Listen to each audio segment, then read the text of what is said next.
All right, good morning, everybody. Hope you're warm and cozy this very cold Wednesday morning. So this is going to be the last of our series where we've done where I'm sharing about the electives that we offer at Piedmont Hills. So today we have Mr. Brown. Mr. Brown is an English teacher here. He also runs our journalism class. So primarily when I booked this, or when I planned this out, it was to come talk about journalism as, an elective that's within the English department. But a little bit different than your typical English class, obviously. But we also are going to be offering a new elective this coming year called AP Seminar. So it's an AP class, very different type of AP class. And Mr. Brown has agreed to be the teacher for that. So we're going to be recruiting for that. So I thought this would be a good opportunity to talk about that. So I'm going to share my screen. Hopefully I have the right thing showing. Get this out of the way. You guys see my screen? Yeah. Yeah. Okay. All right. Will, you are up. Well, welcome everybody. Apologies for noise. I didn't realize I'm in the English office. I didn't realize that the air conditioning is quite so loud. So hopefully it's not drowning me out too much. As Ms. Davis said, I am the journalism advisor. Journalism is kind of a little different beast than a lot of the other classes. For the first grading period, plus another week or so, it's kind of the more traditional class where I'm teaching lessons and they're learning. Then after that first grading period, we switch to what we call in production. And at that point, we start producing the paper. And at that point also is really the students basically take over the class and I then advise them. We debrief after the paper's done. If they have questions about whether they should run a story, I give them advice one way or the other, but it really is their decision to do so. If you can go to the next slide. So this is I just have a couple of pages. Interesting, the other one didn't come up. I just put in basically our most recent, this is the last paper, the last issue from last year, just kind of the culminating event. We do some color on it, it's the biggest one. We have to see page 2 for some reason, or it's loading slowly. We can just kind of scroll through. I just put the thing on there so you can kind of see what the paper looks like towards the end of the year. The first one of the year is a little rougher usually, but then it gets better and better is the idea. And then also, this is the one. That's fine.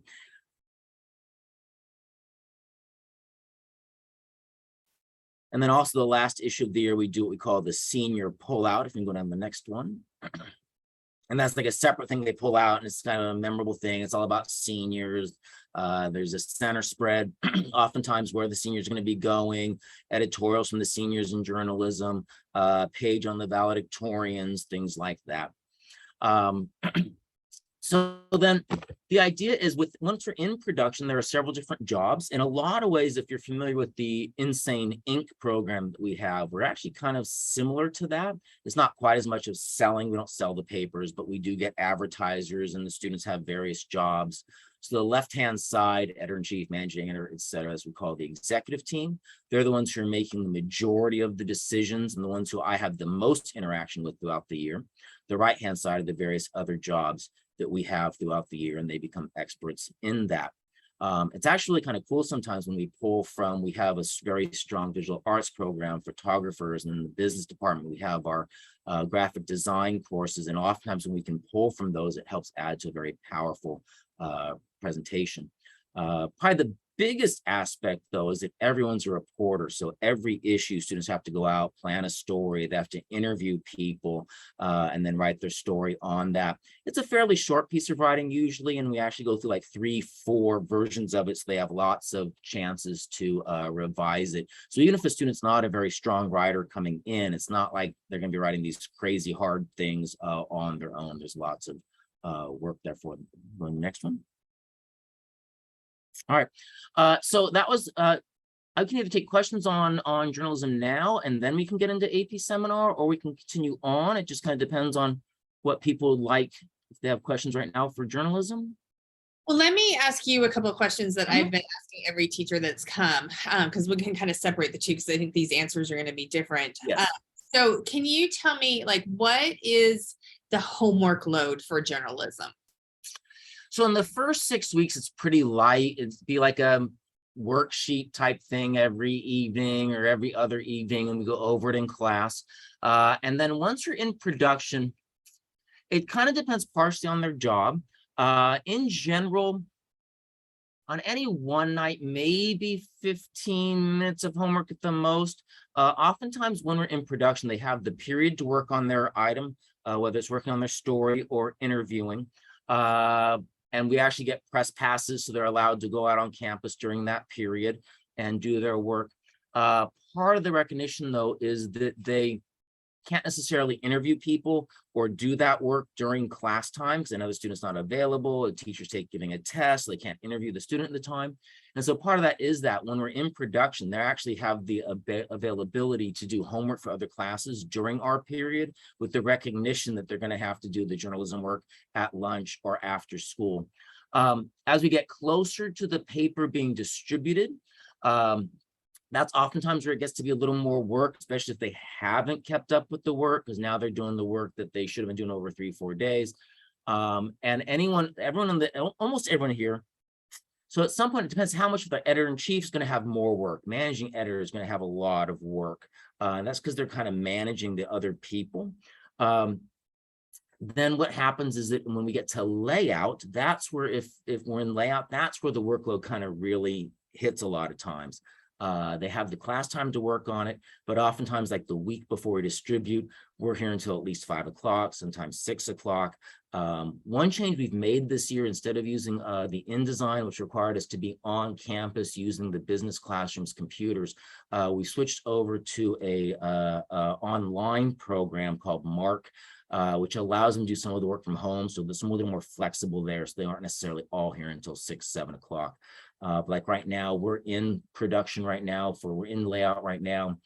And since last week, we've been leaving around 5. But it's not the same students here all the time. It's kind of flexible. So that's where it comes more. But I would say overall, 15 minutes on average, but at times it could jump up to a couple hours depending on how they manage their time. Great. There's a question in the chat. What is the prerequisite for journalism? And is it offered to sophomores? So like what grade levels can take journalism? Mm-hmm. Yeah, we have no prerequisite for it. It is coded as an A through G elective course. We don't have any electives for it. Sophomores can take it. We've actually sometimes get them. It's actually kind of nice because if sometimes you get the sophomores who stick with it for 3 years, those almost always are editors-in-chief or managing editor or news editor senior year. Yeah, so sophomores can take it, no prerequisites. I think some of the things that we'd even allow if someone really needed it. I think we've had a freshman in once, but usually it's a matter they just don't know about it on their schedule and it doesn't really fit into the schedule. The issue with sophomores, like anything though, is that sophomore year is a tight year. So that's the thing that's tough with it for them. But I really like having the sophomores in the class. It's nice to have the students for 3 years if they decide to do that. Yeah. And then final question I have, and then maybe we can, unless parents have more questions about journalism, we can move on to AP seminar. How do you grade journalism? How are the grades? So it's pretty much for the lessons for the first 6 weeks or so, it's you do it, you don't do it. So it's a completion assignment, and late work gets marked down. Once you're in production, it is mostly completion with a little bit of a flavor for the quality. So if it's like first draft is worth 10 points. If it's done on time and the editors read it and they feel it is of quality of a first draft, effort was put in and gets full credit. If it's not necessarily completed or doesn't feel like it's really up to standards, it might get 8 out of 10. And then if it's late, it has to get done before the next draft comes in. The other thing we do is once we're in layout is that once we're in production, we do a holistic score for each issue, and it's a pretty big chunk. So if they get behind a little bit on their stories, but they go above and beyond and help out in areas it's not their job, they can get a boost there. If they aren't doing their share, or they're not really and say we have like a sports editor who did his or her story, but the sports editor is not coming to layout, not doing that element of their job, and kind of sliding, it can get hurt there as well. Okay, does the class teach student writing or teach them how to write a short story? So what we do, the focus is, it is a journalistic writing. So the focus early on is we teach them how to do what we call the inverted pyramid. These tend to be the news articles tend to be fairly short pieces. So not at all like an essay. These are substantially shorter than the essays they might do in an English class. And so and it depends on the story. Some stories, the inverted pyramid works better than others. But the basic of a straightforward, like, here's news, let's crank it out, is you have your lead, which is a sentence or two. You give the main critical bits of information, quotations from the witnesses who are there, the people who are in the know, and then it gets kind of less and less important information. So as the reader feels, okay, I don't need to read the rest, they can stop. Or for space issues, the bottom part of the story needs to get cut. That's kind of background information that's not as critical. Someone's going to read all the way to the end if they're really curious about it. We also do in-depths, which they're starting to work on now, and that's going to be a larger story. That's going to be more of, instead of 100, 200 word story, that's going to be a 500 to maybe 1,000 word story. That takes up like basically half of a full page instead of a quarter of a page. And again, that's going to be a little more in-depth. It's a little more like a research project for an English class, or a little more like an essay for an English class. But they can also write opinion pieces. So it just depends. We don't do short stories. That'd be more of a creative writing course or the regular English course. Okay, cool. All right, let's talk about AP seminar. And then Karen, if you think of different questions about journalism, don't worry, you can still ask them, but we'll go ahead and shift. So AP seminar, it's kind of new for us. I'm going to go to training this summer for it. So some of it is I'm talking a little bit from the unknown. So the main thing is I took this from the AP course description. The main idea is it engages students in cross-curricular conversations, explores complexities of academic real-world topics, issues, analyzes divergent perspectives. My degree is actually in humanities, and I have a minor in English. And so my humanities background, it's a combination of blending from a time period, the history, the art history, the philosophy, and the literature. And so to me, this kind of hits home. It is kind of much more of a look at a lot of different things and bring it in. So I'm actually pretty excited about it. There are some elements of it that are a little nerve-wracking in terms of, one, not knowing exactly what the class is, but also the great one we're going to see in a few minutes, how College Board comes up with a score, that ever important AP score, right? Like in your English classes, they do an objective test and they write some essays. Most of the classes are like that, but this one's a little different with that. But again, ultimately, the course is aimed to equip students with the power to analyze and evaluate information with accuracy and precision in order to craft and communicate evidence-based arguments. We can go to the next slide. The cool thing about this is it's actually going to be very helpful in basically all of their courses and in life and even other AP classes. The goal is the skills learned in AP seminar: reading and analyzing articles, studies, other texts, gathering combination information from sources, viewing an issue from multiple perspectives. I think that's one area that we tend to, in our English classes, oftentimes we want them to be like, take a stand, argue one side only versus look at both sides. You might look at both sides as the preparatory part when the essay comes in, just the one side. Crafting, communicating, defending arguments based on evidence. Let me just get the lights back on. Yeah, so it has a lot of really good skills that are applicable to all of their classes, both in high school and then in college and in life. We can go into the next one. So the AP seminar is actually, we're not set up yet to do this, but the AP seminar, there's a thing called Capstone that AP does. Eventually we'll see if we get enough students interested in AP seminar. The idea is that we might start running AP research. And the idea is that AP seminar is the prerequisite to AP research. And then once they pass both those, they get a capstone diploma, which is just another little element. But the idea within all of this is the exploration. The idea of the quest is that both these classes, that is to tie questioning, exploring into understanding and analyzing, evaluating multiple perspectives, and then synthesizing various ideas, and then working in both a team and transforming and then transmitting those ideas. Next one.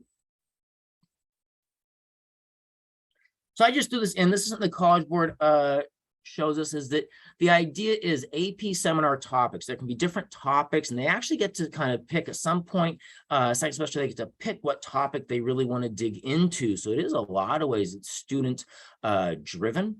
So they have, you can see there's cultural and social, environmental, etc.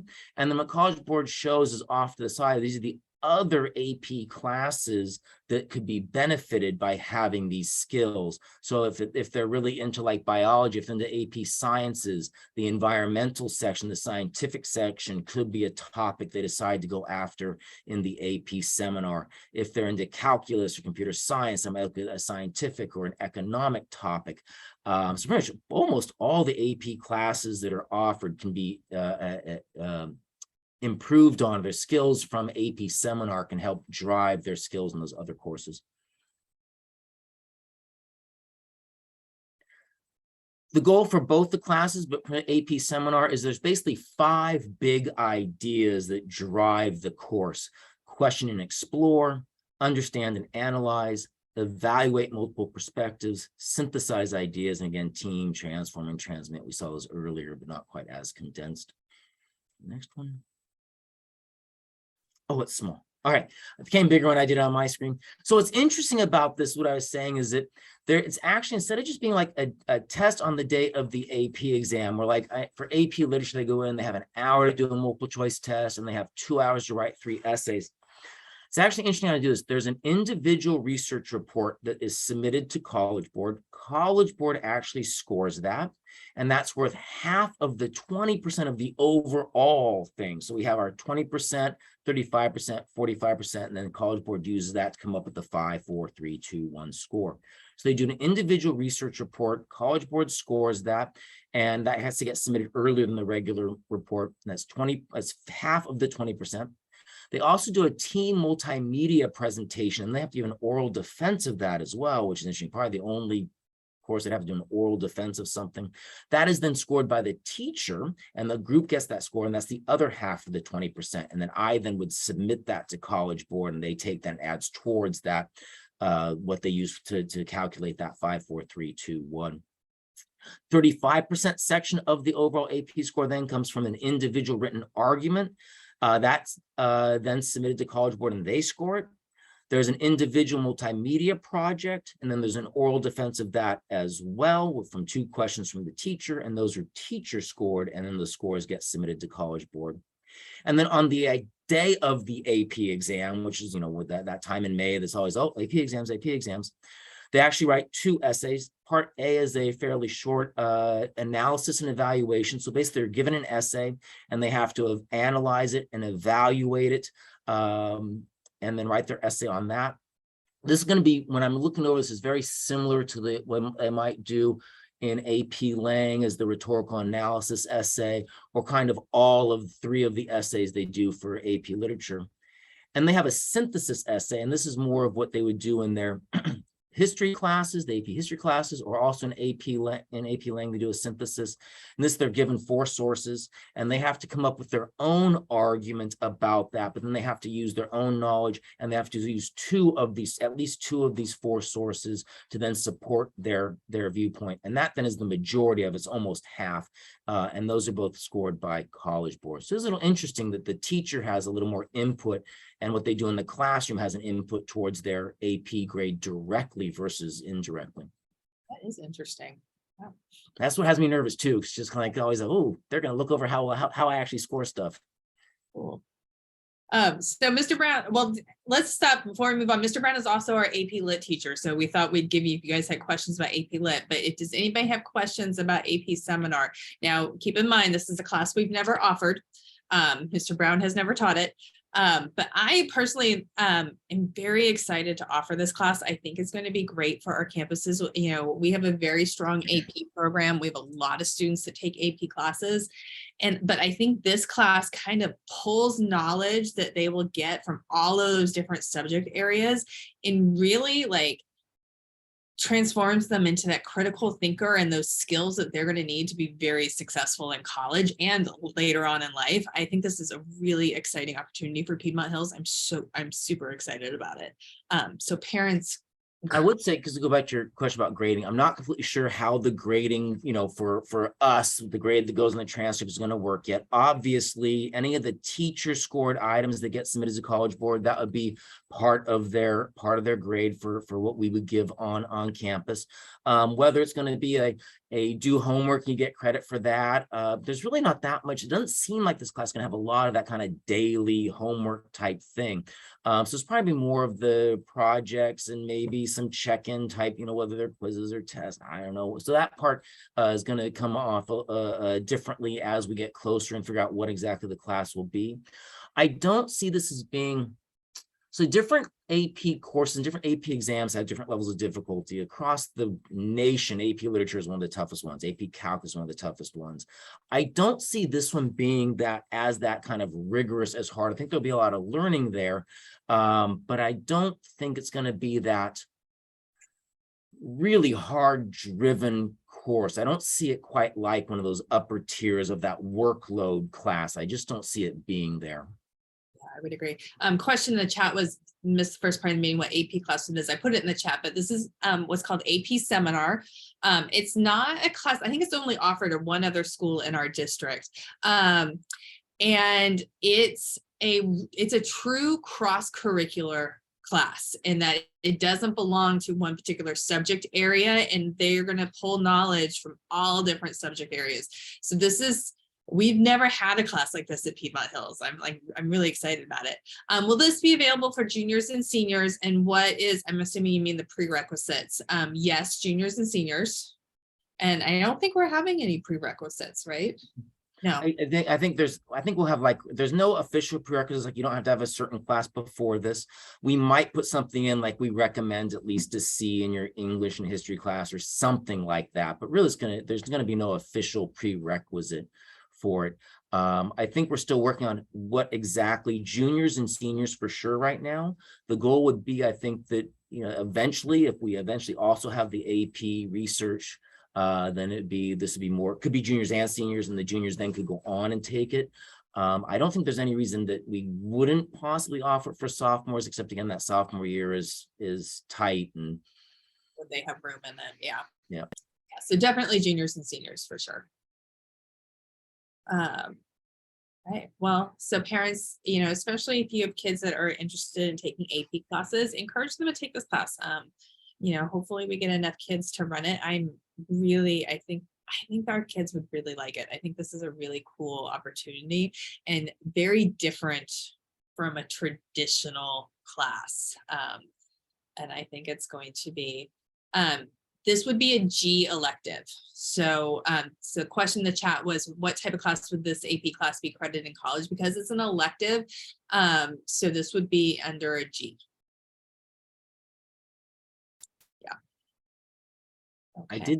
I was looking at some, I did some reading. I don't remember what state, but there is a district that basically replaces their English 10 class with this. So some schools are doing something with it instead like that. Interesting.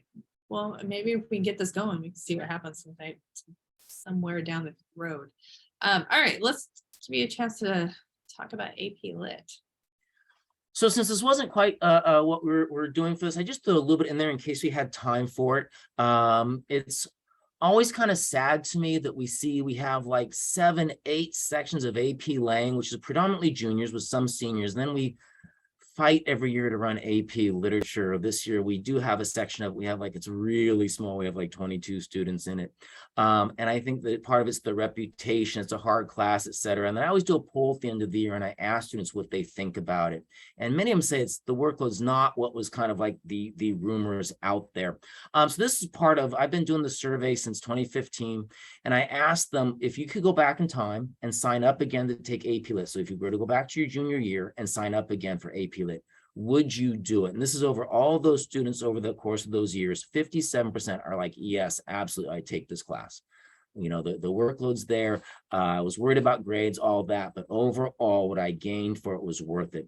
And then 33% said likely. Then you have like 8% and then 2% are like either like unlikely or no way. What's interesting, if you dig down those numbers, is a lot of those are students who took it as juniors. They came from like English 2 without any accelerated English experience. They jumped into AP Lit their junior year. Some of those also are our first year back from COVID from last year. And some of the students were just like, yeah, I wasn't ready to really be a student yet after our year and a half gone. So that's just interesting that so many of them are saying like, I would take it again. Absolutely. We'll go to the next one. So the goal for AP Literature is it analyzes literature on a deeper level. We really understand how authors use the devices to develop larger pictures. One of the tough things for them is that we really do a lot of analyzing poetry in the class. And for a lot of them, this is the one class in all of high school that they'll actually get some serious analysis of poetry. We tend, with the various standards that we have now in English, we tend not to. Our other classes just don't hit on it as much. The disadvantage of that, it does make it harder for them because for some of them, it's the first real taste of what it's like to do that. So anytime you do something new, there's that challenge and difficulty. Overall, my goal of the class, we learn how to read between the lines and outside the cover of the book. So it's not just that plot. It's like, what's really going on? How does this connect to possibly historical elements? And then explore how, explain how the author writes reinforces what the author writes. I think that's the last thing I have on here, but what's interesting about Lit is in a lot of ways is that we do have a little bit more. For students who do want to sign up for it, the real thing is make sure they enjoy reading literature. It always amazes me that students sign up for AP Literature and they don't like reading. It's like, that'd be like someone who hates math signing up for an AP math class, or someone just really dislikes a subject. And the other thing is being willing to risk their own thoughts and interpretations. What I think a lot of students find very powerful about AP Literature is that the class discussions, they end up finding very interesting and a lot of fun. A lot of students tell me like this is the class that most prepares them for college, both in terms of just that idea of looking at things from a different angle or at a deeper level, or also in some ways managing their time in terms of, again, like the workload. In Ariad, I asked the students, and year after year, they say at the most they're spending on average an hour a night. What kills them is there'll be nights where we have only like 15 minutes of work that's due the next day, but have a big assignment due at the end of the week, and they put it off, and then Thursday night they're spending 4 hours on it because they hadn't been working on it for the last week. And so a lot of them, especially by second semester, they start figuring out, oh, I need to manage my time better here. And they say that skill really helps them in college. So any questions about AP Literature? I want to comment about what you just said. I think that's true of every AP class, and probably the biggest shock when a kid hasn't taken an AP class yet, because oftentimes there isn't like nightly homework where you have to do like these problems every night. Maybe in like one of the math classes there is, but even in the math classes, I think that they tend to, at the end of a unit, like a bunch of stuff is going to be due. And if kids don't spread that out and, manage their time, there is this expectation in AP classes that you will manage your time and you will like, no, okay, I've got this big assignment that's going to be due in 2 weeks. I'm going to do a little bit here and there. And if they don't do that and they wait until the night before, yeah, that's a good 5 hours of work in one night, which teacher didn't intend for it to be like that. And so, but that's the way that, college works, right? Like you get a big assignment, and you get it is when you get your syllabus from the beginning of the year, your professor says, okay, this is going to be due on November 5th, and you've just got to figure out and get it done. So that's just, yeah, that's what a lot of these classes are trying to teach. So okay, so we just talked about the homework. How about grading in AP Lit? Does that work? Yeah, so it's interesting. So this is the second year I'm doing a bit of an experiment where it used to be I've always had a big weight on grades and on like tests and essays to get them ready for college. Up until last year, for the last many years, it was 70% of their grade was based on their essays and their tests. 20% was based on their reading quizzes, which were primarily reading quizzes, and 10% was homework. And that actually changed because for several years, students were getting credit. They would have their homework done, but then they would get very low scores on the reading quizzes, but you had to do the reading to do the homework. So we tweaked the quiz scores a little bit to kind of adjust that. But the change for this is that what I'm doing the last year and then this year is that homework doesn't count towards their grade. We do track it, and then they do a reflection on it. They keep track of how well they did that work and whether or not they did it on time. And then they do a reflection on, did I do the work I need to do? Am I happy with how I did on my essay or how I did on my test?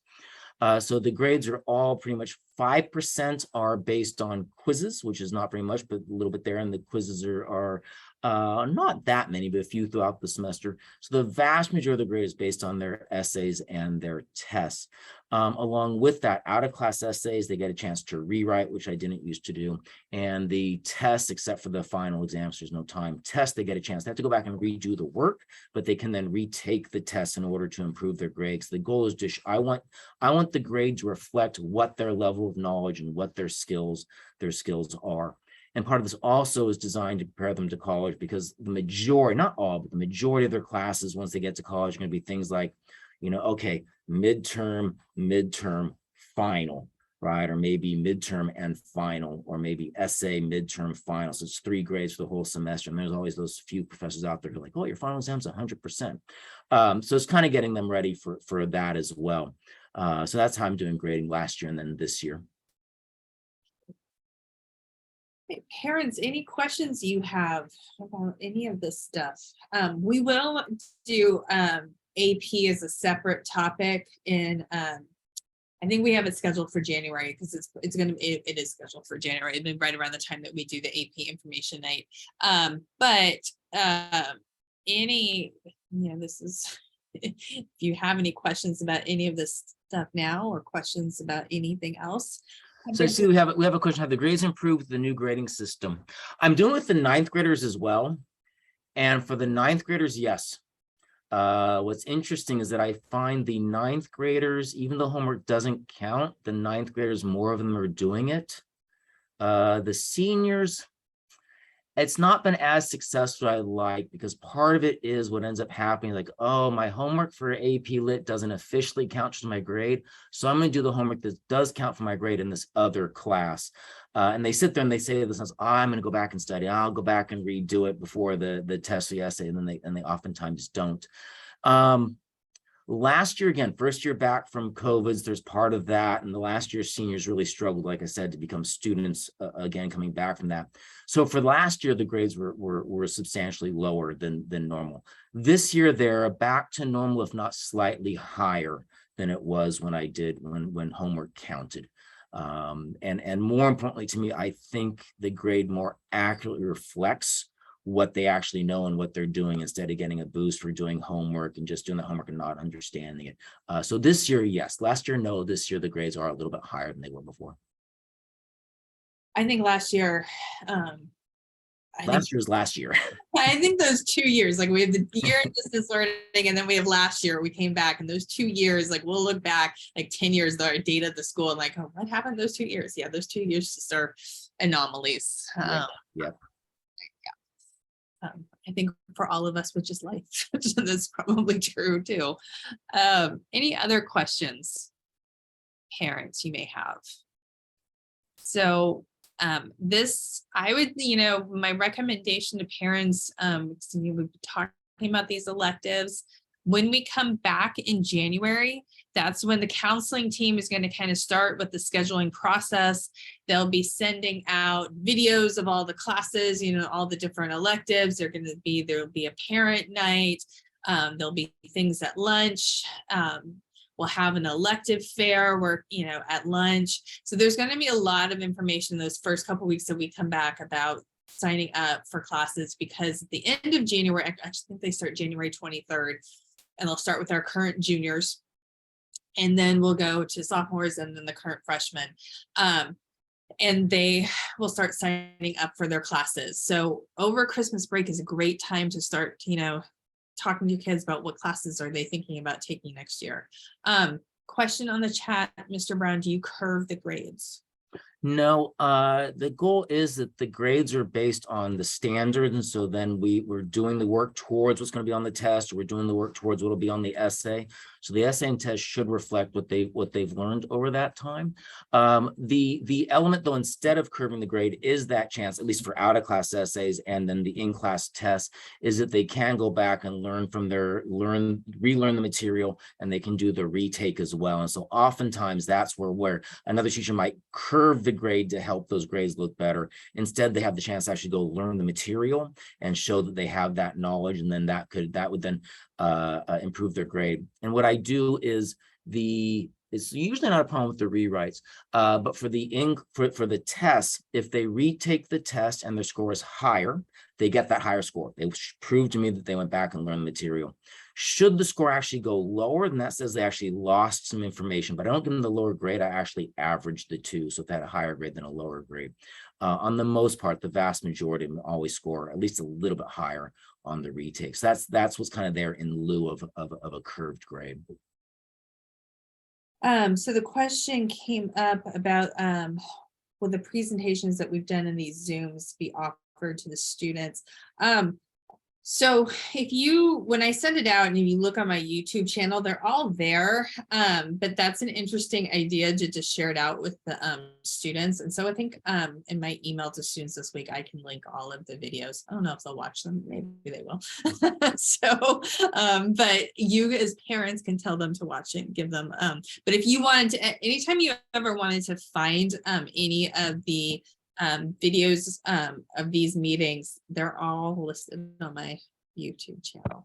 I feel weird saying I have a YouTube channel, but I do for these meetings. That's what's on there. Other questions that you guys may have?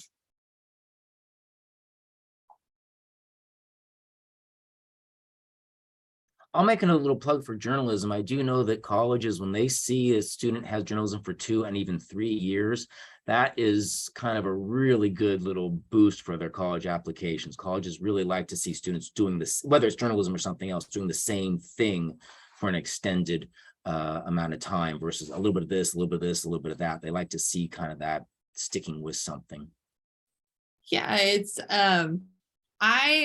I'm partial to the journalism class because it's like one of the only classes where I feel like I actively participate. I write a column for the newspaper, and I love every year. I love the editors, Ms. Davis, this is your due date. Ms. Davis, too many words. So it's great. But I love this class. I definitely see throughout the year, they can become little journalists. They especially as the year goes on, like in the spring, they come in, they ask, I get interviewed for the paper a lot, as you can imagine, as principal. They ask much tougher questions in the spring. I had a journalism student come yesterday with an opinion piece, and she asked some hard-hitting questions that some of them I didn't have answers to be completely honest. And I was like, oh, you should go talk to Mr. Campbell. But so it's a great I think it's a great class that allows them to question things, and as become journalists and question the rules of the school and way the things are. I think that's a great thing for them. How many years can you take the journalism class? So probably half the students only do it their senior year, but that's not because they can't. Again, realistically, usually 2, because usually they get in as juniors. Again, we do have some that come in as sophomores, and so then they're there for 3 years. If freshmen, we're not against having a freshman come into it, but usually just their schedule set up before they even really know about it before they come in. So, technically they could have it for 4 years. Realistically, most of them, it's anywhere from 1 to 3. The 3 is kind of rare. Last year, we actually had, I think, 3 or 4 students that had done it for 3 years. Other than that, oftentimes it's maybe 1 that did it for 3 years. And it's usually anywhere from 4 to 5 who had it as juniors as well, and they're taking it again as seniors. So it really just depends on what their schedule is and what their interests are as a sophomore and then a junior and the senior. And some students take it junior year or even sophomore, and they're like, not for me, I don't want to do it. So then they don't take it their senior year. So it does come up on their transcript as the same class, which is fine. It's not that big of a deal. But they would have, like Mr. Brown was saying, like they have different roles. And so I imagine each year they would have a different role. So the class would have a different, and every year, like the papers, I mean, the paper's different every time they do a different new edition. So it's not like they're doing the same thing every time. And I also imagine that this class, that they become very close with each other and that it's a tight knit group, which is a cool experience for the students. So especially I would think, I'm just supposing, like if you have a child that's a little bit quieter, that doesn't, you know, like this could actually be a great class to like have some more socialization, because there's a lot of time during the class for that. And There's actually a lot of you can see those executive positions and whatnot. I mean, the news editor, the features editor, all these people, they actually have leadership roles. They're in charge of teams, and they're the ones who have to be kind of on top of, hey, reporter, your story's late, where's the story? And so, you know, sometimes that's as the advisor, sometimes there starts to be a little bit of friction, and I call them in and we try to calm things down. And usually that works out. Some years, you know, depending on your personalities in the group, could be different than others, but they do get quite a bit of leadership roles there as well. So that is something that can be very beneficial. It's a good skill for them to learn, is even if things aren't, you know, even if there is friction, learning how to deal with that friction in a way that is appropriate versus getting too upset or yelling or something like that. great. I must stop sharing. So if parents, if you don't have any more questions, thank you, Mr. Brown, Pleasure. for joining us. I really appreciate it. Will we have an open house for incoming freshmen? Yes, we will. It is scheduled for February 7th. That's a Tuesday. Right now, we're planning for it to be in person. If there's like a crazy COVID outbreak, which COVID numbers are ticking up, tell your kids to start wearing masks again if they aren't already. If the COVID numbers are like crazy and it's just not safe, we'll push it back to Zoom, but we are kind of hoping this year to have it in person. So that's our tentative plan right now, but February 7th is the date. Okay, thank you very much. We do have a Zoom with the principal next week, even though it's during finals. I don't take finals, so I thought might as well have one. Our topic next week is social media, something to think about right before the holidays. So that's what we'll talk about next week. So thank you guys. Have a wonderful rest of your week. Stay warm. Bye.